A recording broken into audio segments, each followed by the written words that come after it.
right, let's go ahead and get started. So welcome everyone. I'm Kelly Mietnin, the Executive Director of ALD Connect. For those who don't know, September is Leukodystrophy Awareness Month. So we are so happy to have you here tonight. And we're going back to basics. We're going to talk about ALD Genetics 101.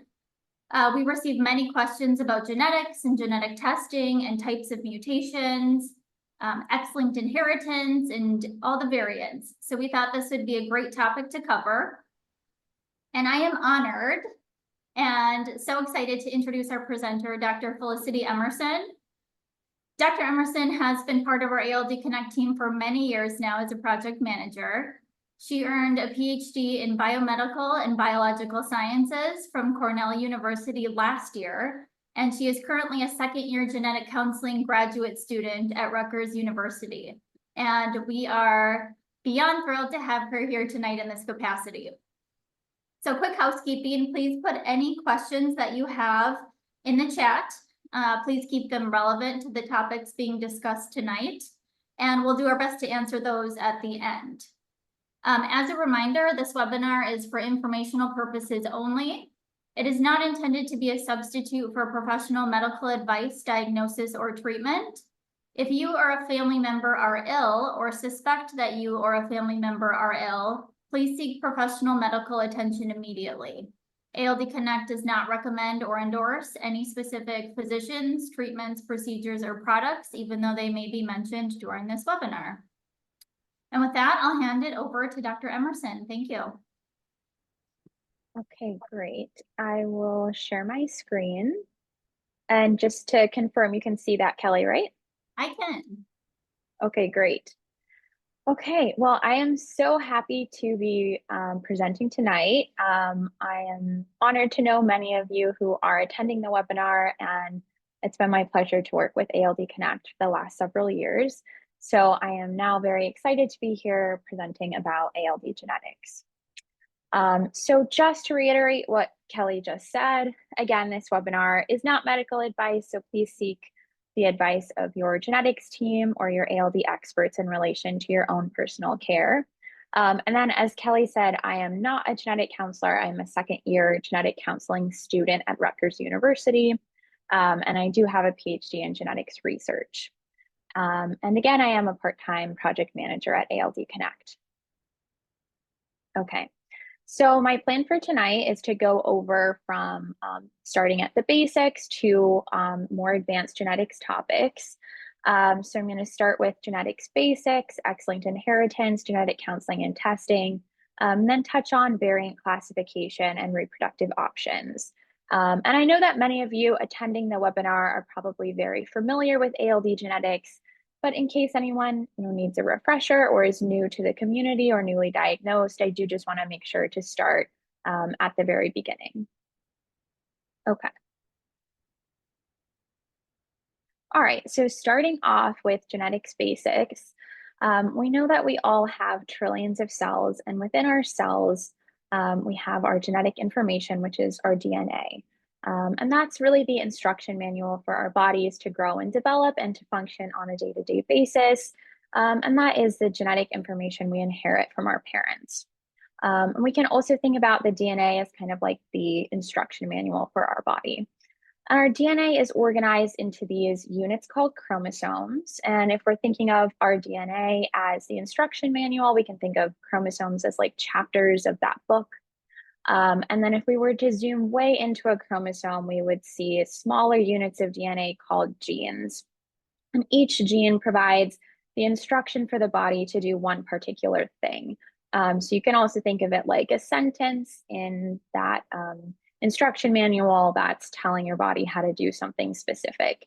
So typically a gene will be telling your body how to make a protein, which will then be the functional unit in your cell carrying out one particular function. So for example, we have genes that tell our bodies what color our eyes should be, or help our hearts to beat, or our brain cells to communicate. So they each have a specific function.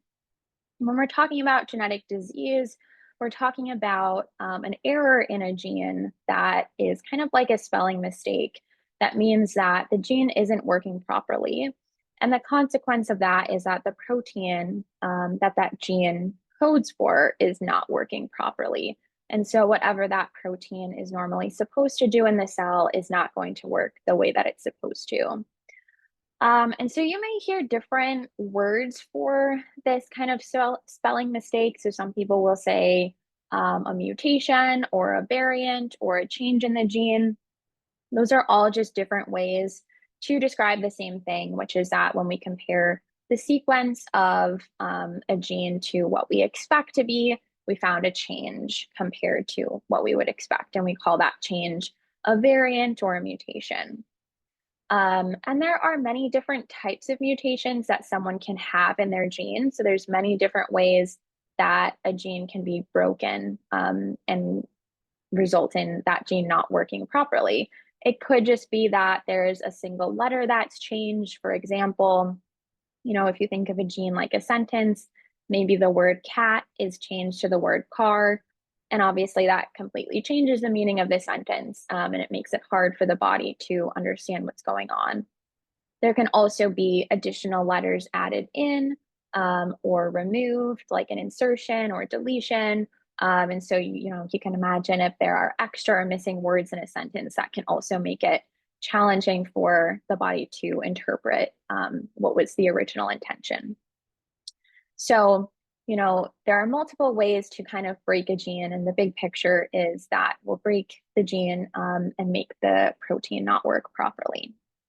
So when we're talking about ALD specifically, we're talking about the ABCD1 gene, which is the gene that codes for the ALD protein. And this protein normally helps to break down very long chain fatty acids or VLCFAs. And the protein itself actually serves as a channel on the membrane of this organelle called the peroxisome. And normally VLCFAs go through that channel and are degraded in the peroxisome. And so that is the normal function of the protein. And so this is a gene, that everyone has, whether or not they have ALD, and it's normally functioning in this way. But if someone has ALD, we know they have a mutation in their ABCD1 gene, causing the ALD protein not to work properly. And as a result, there's a buildup of very long chain fatty acids, which is why we see high levels of VLCFAs in ALD patients. ALD is also one of the disorders that we know is caused by a single gene. So if we know someone has ALD, they have a mutation in the ABCD1 gene. Okay, now moving on to X-linked inheritance. So it's important for us to think about what chromosome the ABCD1 gene is on when we're thinking about inheritance.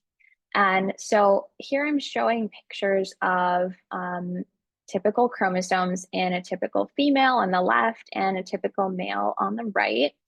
And so we know that we expect everyone to have 46 chromosomes, which come in pairs, so 23 pairs of chromosomes. And in each pair of chromosomes, one half comes from the biological mother and the other half comes from the biological father. So we're always half and half from each parent. And biological males and females have the same chromosomes 1 up to 22, with the last pair of chromosomes being the sex chromosomes, which are different between biological males and females.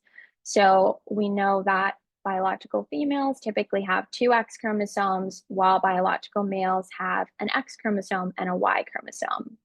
And we know that the ABCD1 gene that causes ALD is on the X chromosome, meaning that females typically have 2 copies of this gene, while males usually only have 1 copy.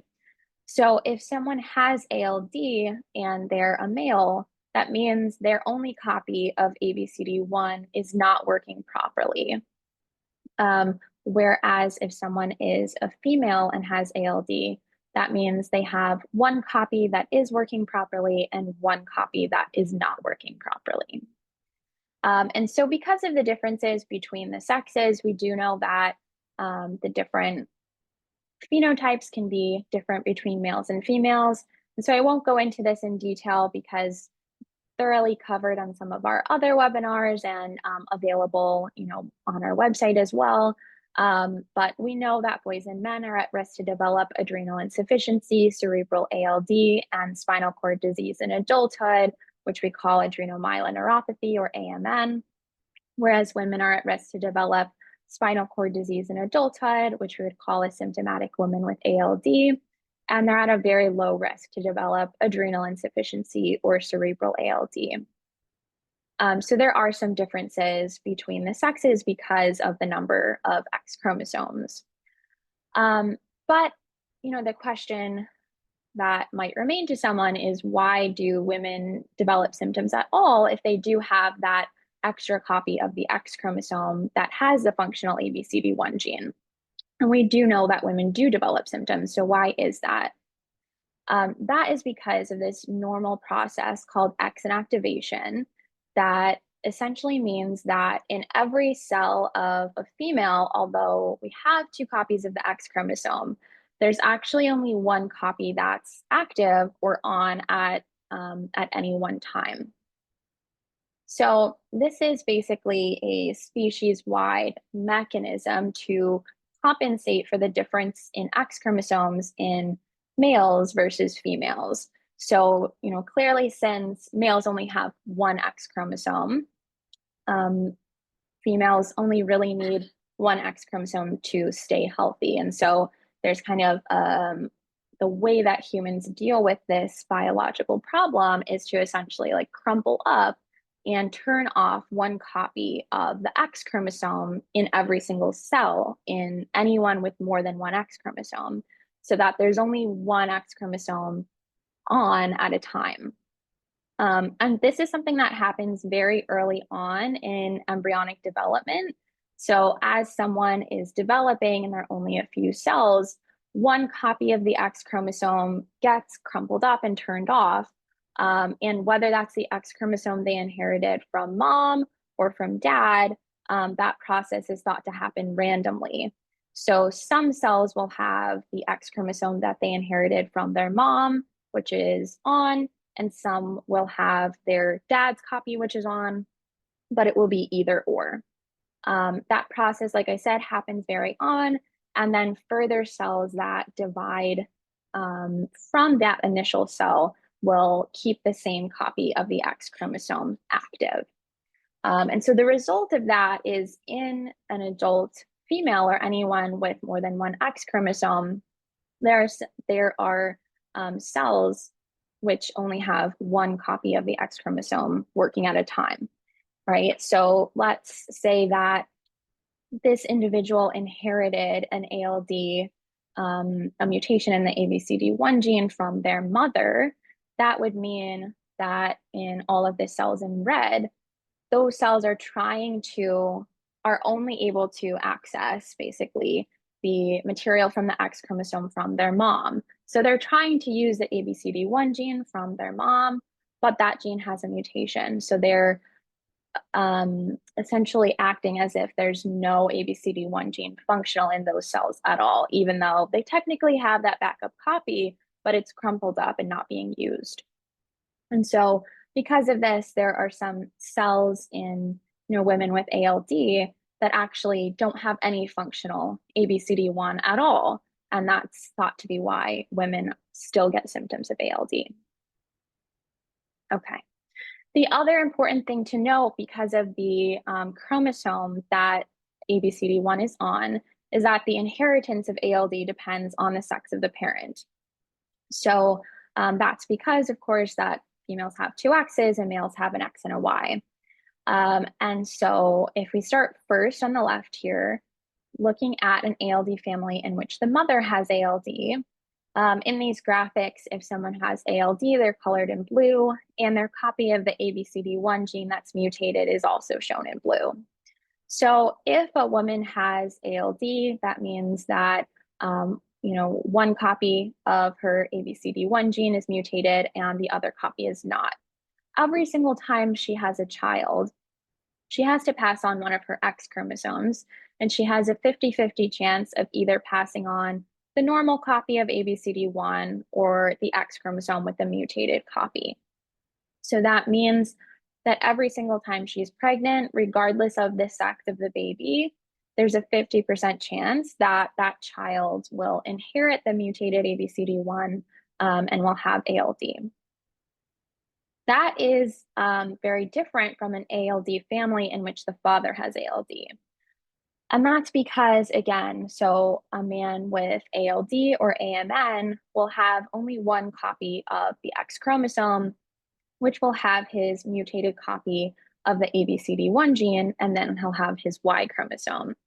And we know that the sex of the baby is determined by which sex chromosome the man passes on. So if this man passes on a Y chromosome, he's going to have a son, whereas if he passes on his X chromosome, he'll have a daughter. So that also means if he passes on his Y chromosome, he's not passing on his X chromosome with the mutated ABCD1 gene. Therefore, every time this man with AMN has a son, his son will inherit his Y chromosome and will not inherit his ALD. But vice versa, every single time he has a daughter, he has to pass on his X chromosome, which means that he'll pass on his mutated ABCD1 gene, and his daughters, all of his daughters will have ALD. So as a result, if a man has ALD or AMN, none of his male children and all of his female children will have ALD. So because of this, this also means that we automatically know a few things when we look at a family history. So if we see a man with AMN who has daughters, we automatically know that his daughters do have ALD, and we automatically know that his sons do not have ALD even before genetic testing.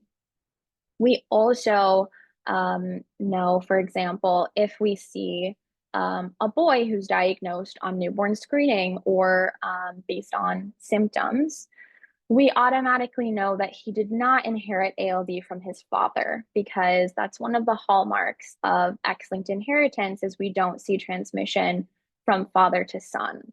So if there is a boy who has ALD, if he inherited ALD, we know that it came from his mother. However, there's also the possibility that neither parent could have ALD, and the mutation could have happened for the first time in that child. And so that is called a de novo mutation, when neither parent has ALD, and the mutation happens for the first time in either the egg or the sperm that created that child. And so, like I said, that's called de novo, which in Latin means from new. So it's literally just showing that the mutation arises newly in that egg or the sperm. Okay. And that occurs in approximately 4 to 20% of ALD cases.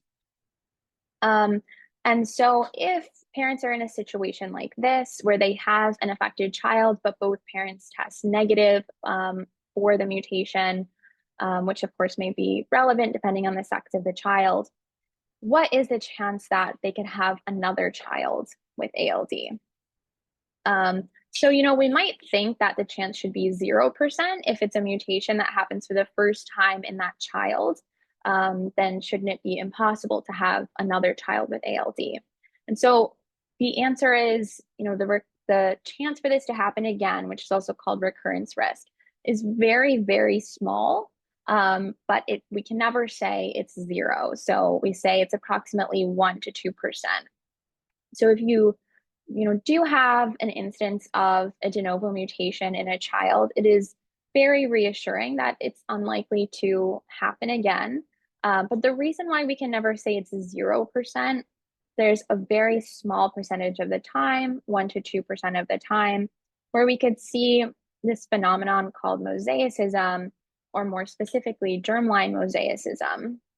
And that's this phenomenon where an individual can actually have some cells in their body which have a mutation and other cells which do not have a mutation. And so, for example, if this is the parent of someone with ALD, that could happen if while that parent was developing as an embryo, they got a mutation in their ABCD1 gene after they already started developing as an embryo. So say this is the parent, when they had been just like a fertilized egg, they started developing as an embryo, they got a mutation in one of their 4 cells. both the mutated cells and the normal cells will keep dividing, which means that as an adult, there'll be a mixture of normal and mutated cells in that individual. But the challenging part is when we do genetic testing, we typically test only one cell type. So we look in the blood or we look in saliva, but we can't look in every single tissue, and we don't even have access to every single tissue. And so if someone is really a mixture of cells, there's a chance we could miss that with genetic testing. So this very small chance for recurrence basically accounts for the small chance of mosaicism, and specifically germline mosaicism, where there's that very small chance that someone's germline, or the cells that will become either the eggs or the sperm, might have the mutation, but they still test negative in their blood. Okay. All right, so moving on to genetic counseling and testing. Okay. So I think most people on this call have probably already been tested for ALD, but just in case anyone is watching who has not been tested, or they have a family member who needs to get tested. If you need to get tested for ALD, the best thing to do is speak to a genetic counselor or a doctor with experience in genetic testing. And I do want to emphasize it's important that they do have experience in genetic testing, because there are different sorts of genetic tests that can be ordered. So you just want to make sure that you're being tested appropriately. You can also ask for a referral to a genetic counselor. You can always contact your insurance company to see if there are genetic providers in network. And then there's a tool called Find a Genetic Counselor, which is put out by the National Society of Genetic Counselors organization, which can help you locate a genetic counselor that's near you, or that does telehealth in your state. And then I also wanted to just point out, if you're not sure if ALD, if you're having symptoms and you're not sure if it's ALD and you don't have a diagnosis yet, there are also options like the Undiagnosed Disease Network to get you a diagnosis, whether that's ALD or something else. And then when you actually come to your appointment, the best way to make sure that you're tested appropriately is to provide the genetic report from your affected relative if you're in that situation. So, for example, if your brother had ALD, and he went through genetic testing, and you have the report from that genetic test, best thing to do is bring that with you to your own genetic counseling appointment. And then your genetic counselor can see exactly what mutation is in your family and make sure that you test negative for that specific mutation.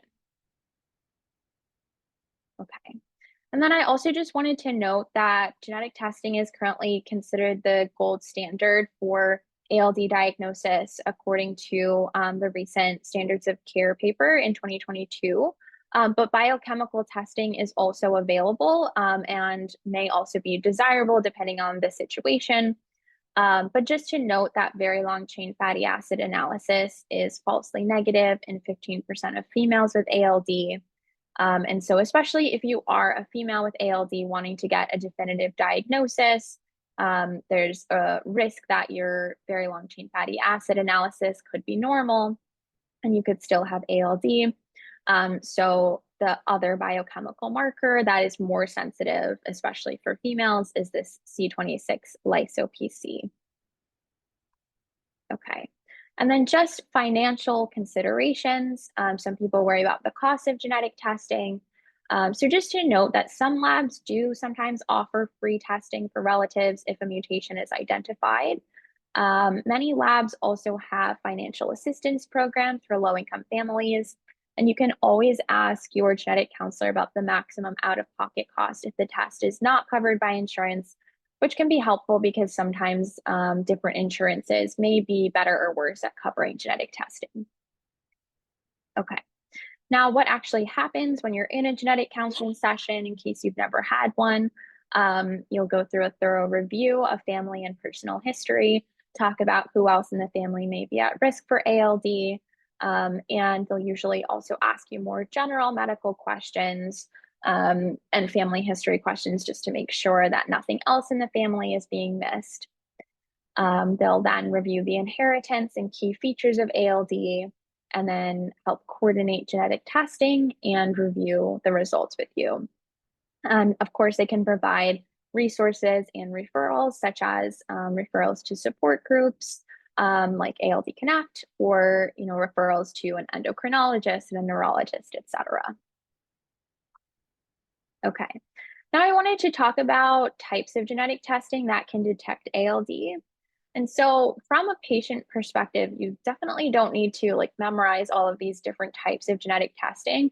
I just wanted to quickly share them so that you're aware that there are different types of genetic testing, and that some of them are used for different reasons.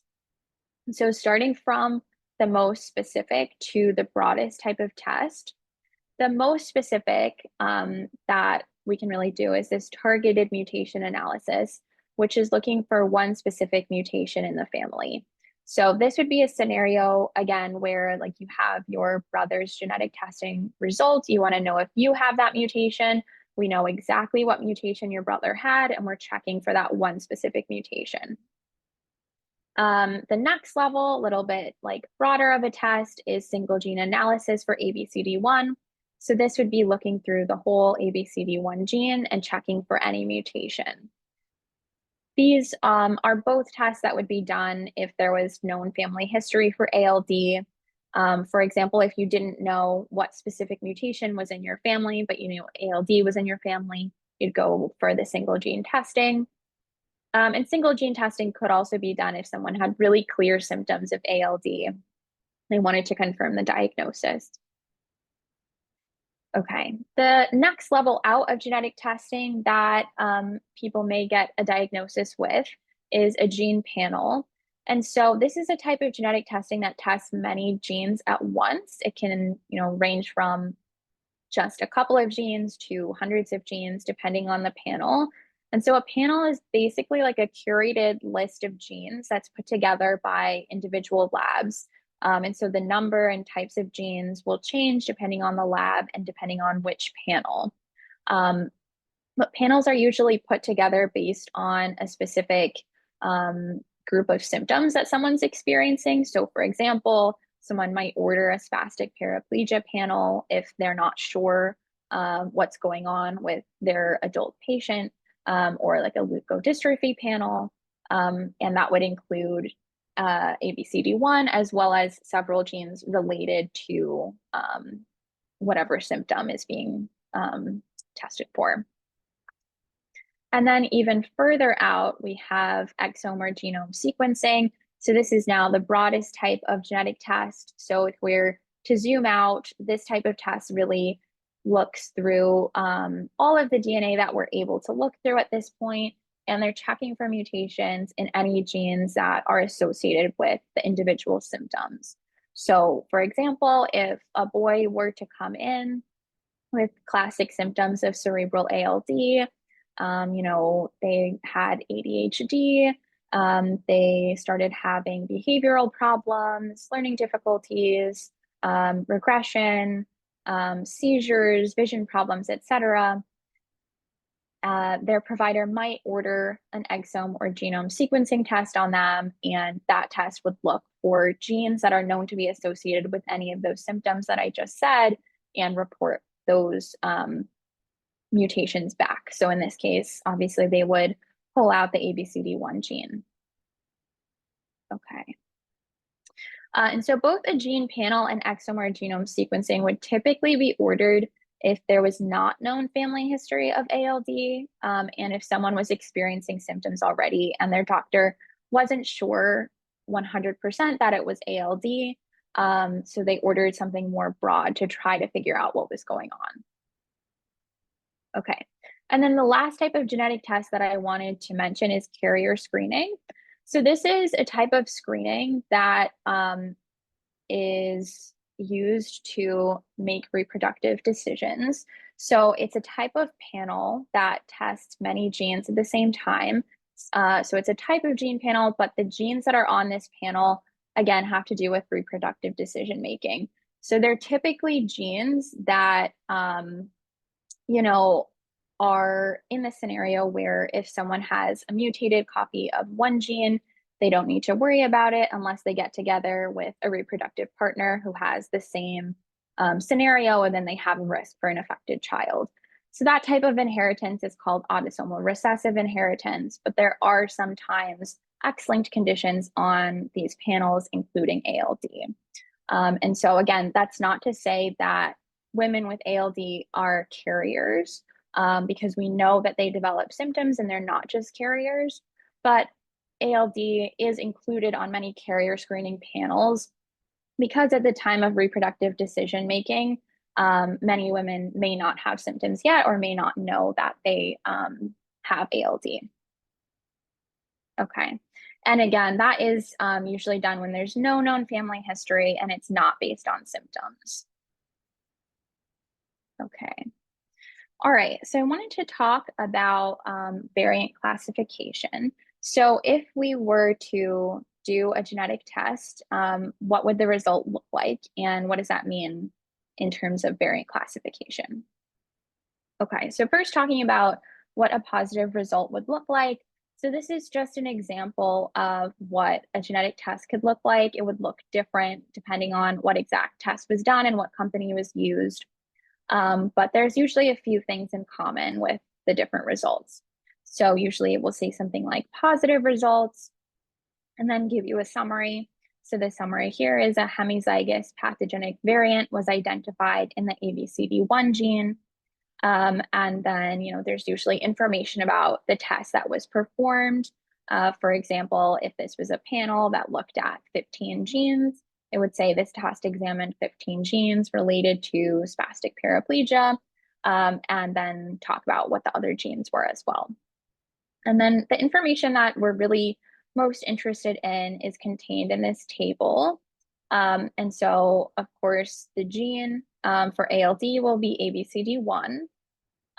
And next, we're looking at the variant, which again means the specific genetic change identified in that individual. So for when you're looking at your variant, again, this will be different for most people because we know that there are hundreds of different genetic changes that cause ALD. There's not just one specific mutation. So your variant will probably, be different than other people with ALD. But all the variants are reported with a standard nomenclature. So usually if you were to look at your variant, it would start with C dot and then have numbers and letters. And so it's not necessarily important that you understand the exact meaning of your variant. More so if someone were to ask, another provider were to ask for your variant, or you wanted to look your variant up somewhere, this is the information that you would use. But in case anyone is curious of what it means, so the C stands for coding. So C dot means in the part of the ABCD1 gene that codes for the protein. 421 letters into the gene. There's supposed to be a letter G there, but instead of the letter G, it's changed to the letter A. So that's, again, just this specific genetic change that was found in this individual. And then in parentheses here, it tells you the consequence on the protein. So if something starts with P dot, that means protein. So for this individual, it's saying that there's supposed to be a building block of the protein, which is called alanine, at position 141. But instead of alanine, this individual has threonine at that position. So again, just telling you the consequence of this genetic mutation from the DNA onto the protein. Okay. Now moving through the table, we see the zygosity.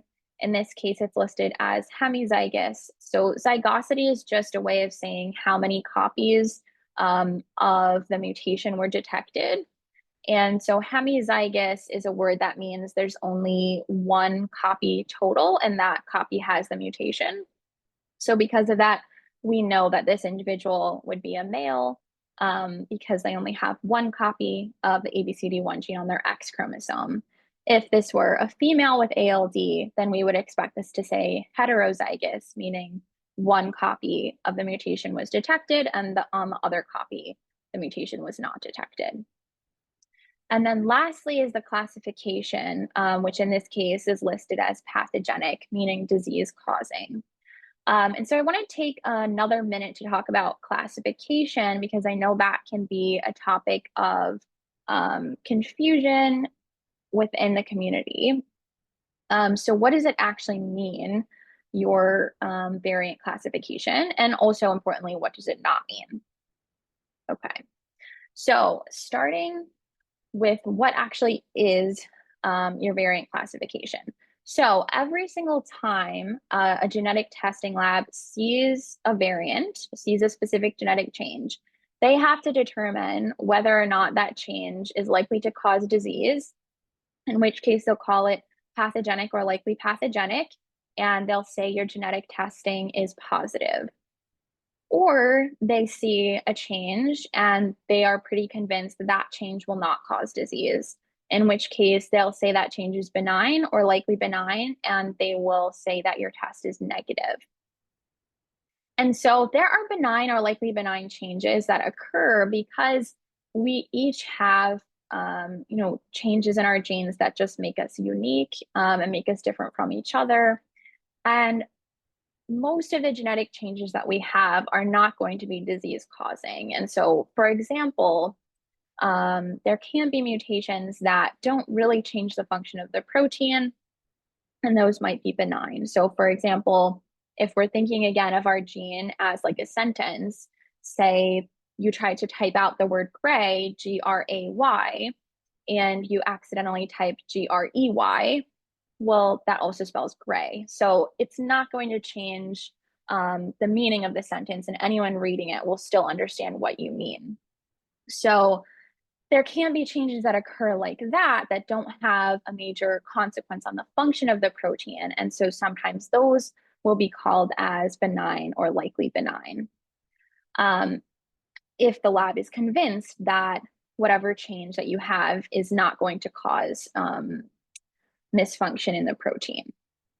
There is also this uncertain category in the middle, which I know many of you have heard of. And so this would be if your variant is classified as a variant of uncertain significance, or a VUS.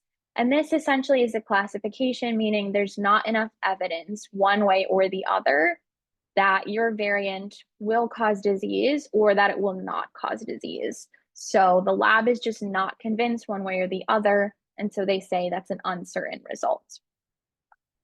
Okay, so what does the classification of your variant actually mean, though? So if you have a pathogenic or likely pathogenic variant, that means there is currently sufficient evidence that the mutation causes ALD, at least according to the lab that classified it that way. In terms of pathogenic versus likely pathogenic, those two classifications are usually considered comparable. There's not really thought to be a big difference between them in terms of clinical care. And individuals with these variants should undergo monitoring for ALD. If you have a variant of uncertain significance, that means the lab thinks there is currently insufficient evidence to determine whether this mutation does or does not cause ALD just from looking at the genetic mutation alone. But importantly, individuals with these variants should still undergo monitoring for ALD. And that's because, the consequences of not monitoring are too severe. And we really want to err on the side of caution and make sure that anyone at a risk for ALD is being monitored. I do want to point out that the classification of your variant holds less weight if there is a personal or family history of symptoms. So, for example, if your variant has never been seen before, the lab may call it a variant of uncertain significance. But if you have symptoms of ALD, or you have a family member who had cerebral ALD, you kind of know that the variant in your family causes ALD. So how the lab classifies it becomes less important if there are already symptoms in you or in your family. And so certainly talk to your genetics provider or your ALD expert about that for your specific cases. But just to point out that I don't want anyone to get hung up on how their variant is classified, especially if they already have a family history and they're known to have ALD symptoms. And so the time when, it may become more of a conversation is if there's absolutely no family history of adrenal insufficiency, of AMN, of cerebral ALD, nothing at all, and a VUS, then it becomes a little bit more, there's more uncertainty as to what that result means. Okay. Really importantly, what does variant classification not mean? So it does not predict which ALD symptoms someone will develop. So if you have a pathogenic variant, it absolutely does not mean you will get cerebral ALD. It does not mean you will develop any particular symptom. So we know there's no correlation between genotype and phenotype that has been established in ALD. So what that means is based on your specific genetic mutation, we are not able to predict who will get what symptoms. If someone will get cerebral ALD, adrenal insufficiency, AMN, we just can't predict it based on your genetic mutation alone. And we certainly can't predict it based on how the lab classifies your variant. And so the classification of your variant is really more kind of a technical thing on the lab side than something that's able to predict what specific symptoms someone would have for ALD. And that's really driven home by, there have been identical twin boys with ALD that have shown different phenotypes. So we know that it's not just the genetic mutation that someone has that determines whether or not they will have specific symptoms of ALD. Okay, so I talked all about that there are these different variant classifications, but how are they actually classified? So I'm not expecting anyone to look at this or read this. I just put this chart here so that you're aware that there is a chart.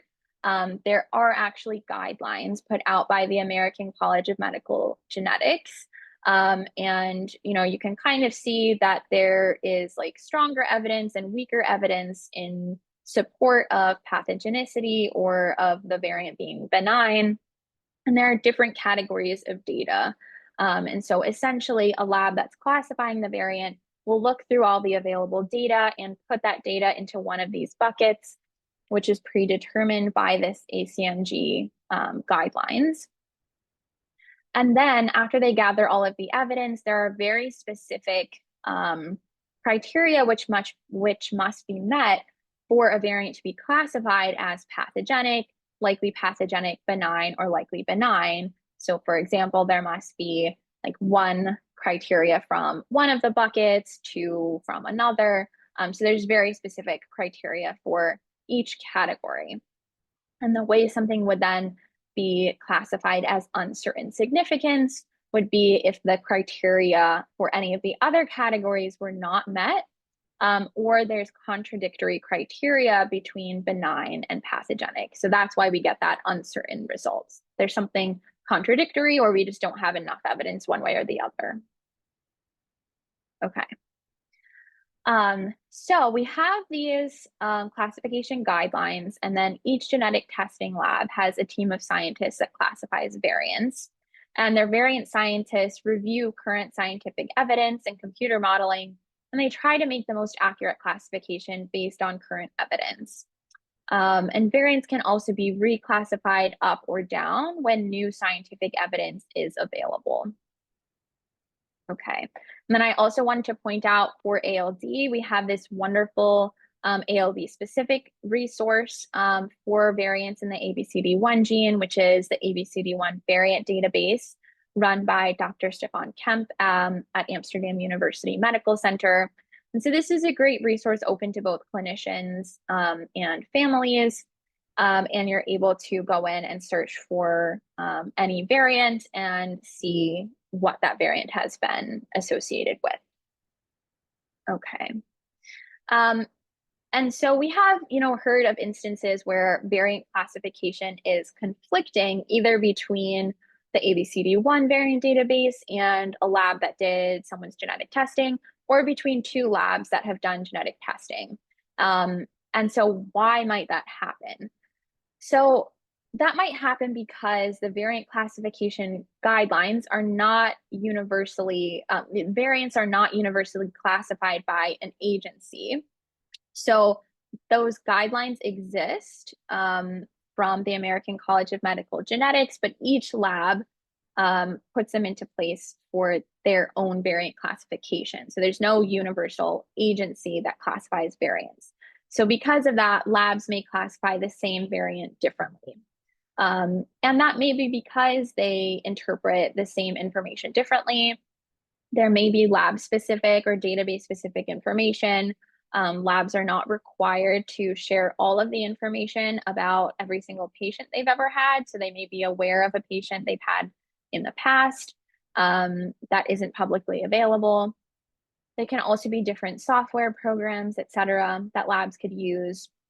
And then I wanted to point out that variant classification is extra complicated for ALD because babies identified through newborn screening do not show any symptoms, and some ALD patients remain asymptomatic for much or all of their lives. So if there's a new variant identified in an asymptomatic individual, it's hard to know if that variant might lean towards the more benign side, or that individual just hasn't shown symptoms yet. Okay, so what if your variant has conflicting classifications? Bottom line, continue your monitoring schedule and consult with your ALD expert. Other things you can do, you can ask a genetic counselor who will review the available evidence for you. And they may be able to call the lab who did your genetic testing directly and see if they can get any additional information about what swayed them to classify your variant in a particular way. If you do have a VUS, you can check back in periodically with your genetic counselor to see if your variant has been reclassified. Because as I said, labs will periodically revisit the classification of a variant. And so you can always check back in to see if there has been any update based on new evidence. And then, of course, ask an ALD expert. So always check with your specialist about your own care.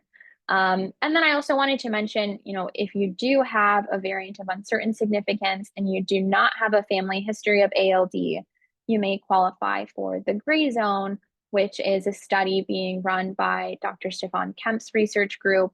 They're collecting blood samples from families in the gray zone to better understand genetic variants. Dr. Kemp did do a webinar explaining his research, which can be a good resource for anyone interested. But just to reiterate, this is really meant to be a research study for individuals who have a variant of uncertain significance and have absolutely no family history of ALD. So no one in the family who's ever had adrenal insufficiency, no one who's ever had AMN, no one who's ever had cerebral ALD, no women who have ever been symptomatic, etc. So if there's absolutely no family history of ALD and a variant of uncertain significance, that's really what this gray zone study is aimed at. And we are at ALD Connect helping to facilitate samples being sent out. So if you have any more questions about whether you may qualify for this study, you can contact us at info@aldconnect.org. Okay.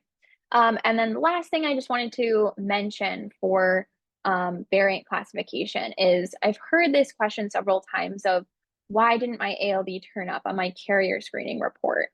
And so, the scenario would be someone who does carrier screening for reproductive purposes before they get pregnant, and ALD didn't show up on their carrier screening report. And then perhaps their child gets diagnosed through newborn screening, and of course, that's a shock. And so the question is, why might that happen? So there's two potential reasons. First of all, many carrier screening panels are still small. They only test the most common genes. And ABCD1 might not be included on the panel at all. So of course, if it's not included, unfortunately, we can't find out any information about it. The second reason is a little more complicated. And that is because variants classified as VUS by a lab will typically not be reported on most carrier screening platforms. So even if an individual is tested for ABCD1 and a mutation is found, if that mutation is classified as a VUS by the lab doing the testing, most of the time the lab will not put that on the genetic testing report, so it will come up as negative. Um, and so that is because it's really the purpose of carrier screening is to act as a screen. So it's not designed to catch every single person with a genetic mutation. And also it's difficult to make reproductive decisions or pregnancy management decisions based on uncertain results. And because of that, the labs typically choose just not to report any VUSs on carrier screening at all. Um, and so that is a major limitation of carrier screening that individuals could be missed with ALD. And also a reason to point out that if someone has a family history of ALD, carrier screening could miss that individual's ALD. So in that case, if someone wants to be tested for ALD and they have a family history, diagnostic testing, meaning just sequencing the ABCD1 gene or doing one of those other panels we discussed, or really anything other than carrier screening, would report VUSs and so would be more sensitive than carrier screening. So definitely something to discuss with your genetics provider if you're thinking about how to get tested and you're also thinking about carrier screening. Okay. All right, and then I just wanted to really quickly touch on reproductive options. And so we have a wonderful webinar from a few years ago about reproductive options for ALD families, which is available on our YouTube channel. So I won't repeat everything from that. And there was also a wonderful resource put together by Remember the Girls about family planning and all sorts of different families. So I'll just really quickly mention some options just so people are aware that there is an option that a family could choose to go through in vitro fertilization with pre-implantation genetic testing if they wanted to prevent passing ALD on to future generations. And so essentially, what that entails is mixing eggs with sperm in a petri dish or injecting sperm directly into eggs, allowing the embryo to grow up and divide for a few days in a dish, and then doing a biopsy and sampling some of the cells from the embryo in order to do genetic testing. And so the strategy for this would be a little bit different depending on if the mom or the dad had ALD. Because again, if the dad has ALD, we know that all of the embryos that are female will have ALD and none of the embryos that are male will have ALD. So you could select male embryos, which would be the simplest strategy. If the mom has ALD, again, that's a little more complicated because we know 50% of the embryos, regardless of sex, will have ALD. And so in that case, the tests need to be designed specifically for each person. And the companies that are doing IVF with PGT may require DNA samples from other relatives. So it's just something to keep in mind and to ask your PGT lab about. If you were to go through something like IVF with PGT, usually from this biopsy, there would also be additional genetic testing, which would look for chromosome disorders like Down syndrome at the same time. And usually, your lab might recommend you consider a large carrier screening panel just to make sure there's nothing additional going on that you might want to select for. And then the other thing I want to point out is that accuracy with IVF and PGT is very, very high. You should ask your specific lab what the accuracy is. However, it's never going to be 100%. So it's expected to be, 95% or above. But again, check with your individual labs. But because of just some testing limitations. It can't ever be 100%. And so because of that, they always recommend confirmation if you conceive a pregnancy with IVF and PGT. And so that can either be confirmation during pregnancy or after birth through genetic testing. And of course, we now have newborn screening, which is a wonderful way to have children screened at birth in those states that have it. And so just so that you're aware, there are options of genetic testing during pregnancy if that's something that someone was interested in, whether or not the pregnancy was conceived with IVF or it was conceived spontaneously. The pregnancy could be tested for ALD as long as there's a known genetic mutation that causes ALD in the family. And so the options for that would be a chorionic villus sampling, which would be earlier on in pregnancy, usually 10 to 13 weeks, but depends on the individual center.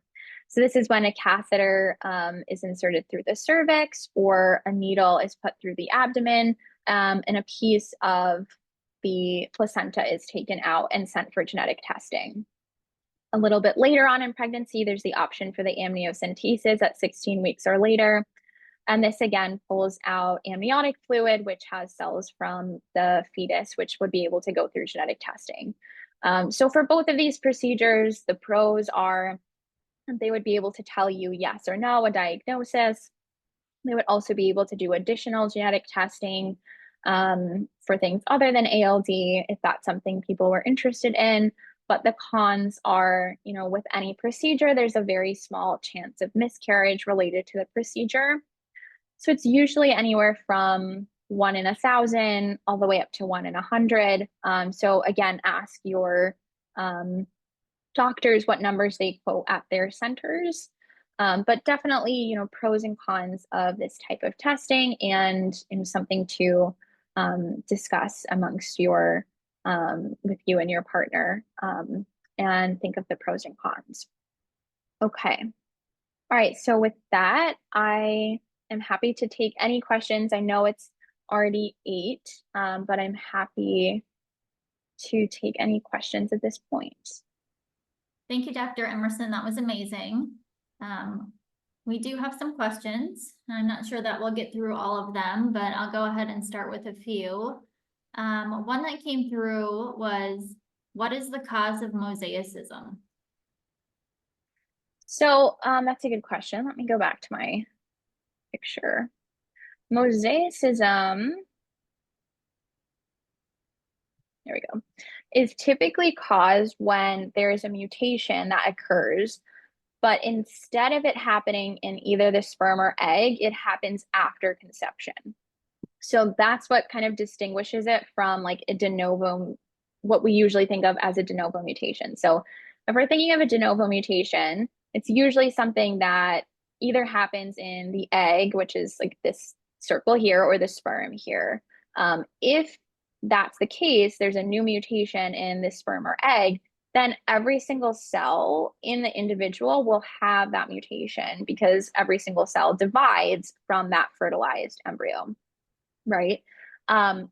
If, however, the embryo is fertilized, it grows up for a little while, the cells divide, and then one of the cells gets a mutation, which, mutations can just happen randomly. We know that our DNA has to copy itself all the time in order to make new cells. And so occasionally mistakes just happen during that process. So if there's a mutation because of like random chance during that period in one of those cells, but only in a fraction of the cells, then you'll have a mixture of both normal and abnormal cells. Great, thank you. This is a related question, and it's pretty specific. It says, how likely is the daughter of a mother with an ALD mutation who was target tested and found to be negative, how likely are they to get a mosaic mutation later? That is not something that we would be concerned about. So let me make sure I understand. You're saying there's a mother who has ALD, the the daughter was found to be negative for the mom's mutation, what's the chance that she has mosaicism, the daughter? Okay. Yeah. In that case, that's not something that we would be concerned about. Really, the only um, time we worry about there being mosaicism would kind of be in the opposite direction, where if a mom was found to be negative, then her children have it, then we could worry about the mom being mosaic and missing it. But in this case, if the mom has ALD, that would mean, like, going back to this picture, that would mean that the egg, like if that mom were to pass ALD on, then that would mean that the egg would already have the mutation in the ABCD1 gene. So that means every single cell in the daughter's body would have that mutation. So it's not something that would be missed because of that. So that's not the scenario where we would worry. Okay, thank you for clarifying. Next question is, do gene therapies need to be made for each specific ABCD1 mutation? So I will preface this by I'm not an expert in gene therapy. However, no, because the current gene therapy that's available doesn't actually go in and edit the specific genetic mutation that the individual has. It adds in like a functional whole copy of the ABCD1 gene rather than going in and changing the mutation that you have. So because it's not changing your mutation, it doesn't have to be specifically engineered for every single individual separately. Okay, great, thank you. Next question is, how is the relative DNA used with pre-implantation testing? And what has to be customized when the mother is the carrier? Yeah, that's a great question. So it is a complicated answer.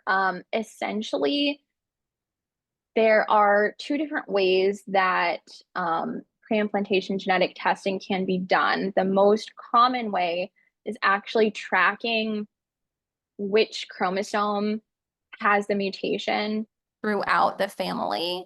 And so they kind of do that rather than directly testing the biopsied cells for the mutation itself, because there's some concern that there could be kind of like a bias in that sample because there's so few cells and they have to be amplified. And so to get around that bias, essentially they actually test for like which chromosome the mutation comes on rather than looking for the actual mutation. So because they're trying to track the chromosomes that are being like inherited throughout the family, they sometimes require samples from relatives as well. But again, that would be individual to the like precise PGT lab and the patient and what mutation they have and all of that. So that would be something to discuss individually with your PGT lab. Okay, thank you. A few more, popular topic tonight. So I think you've already said this, maybe a few times, but just to clarify, are there currently any benign ABCD1 mutations? If there are benign mutations, they are actually not even reported on a genetic testing report because they're considered negative. So if anyone has had anything reported on a genetic testing report, it would either be a variant of uncertain significance, likely pathogenic or pathogenic. And in all of those cases, we would definitely recommend talking to your ALD experts and continuing monitoring because of the risk for ALD. Thank you. Let's see. So a similar question. If someone in a family has any ALD symptoms, is that enough to make it a pathogenic mutation? So I would say you should speak to your ALD specialist and genetic counselor about your situation. It may not be enough for the lab to technically classify it as pathogenic because of, all of those tables of criteria that they need in order to actually call something pathogenic. However, whether or not they call it pathogenic, it's probably enough for us to know that that mutation causes ALD. So the actual name of the classification from the lab becomes less important. So again, talk to your doctor or genetic counselor about your individual situation though. Okay. Let me ask the opposite. So how many patients would it take to reclassify a mutation to benign? How many people with that with the same ABCD1 mutation would it take to reclassify a mutation to benign? I think that is the question, which we don't know the answer to. And I think people are actively trying to figure out the answer to that. So I don't have a good answer for that. I will say if a mutation is very, very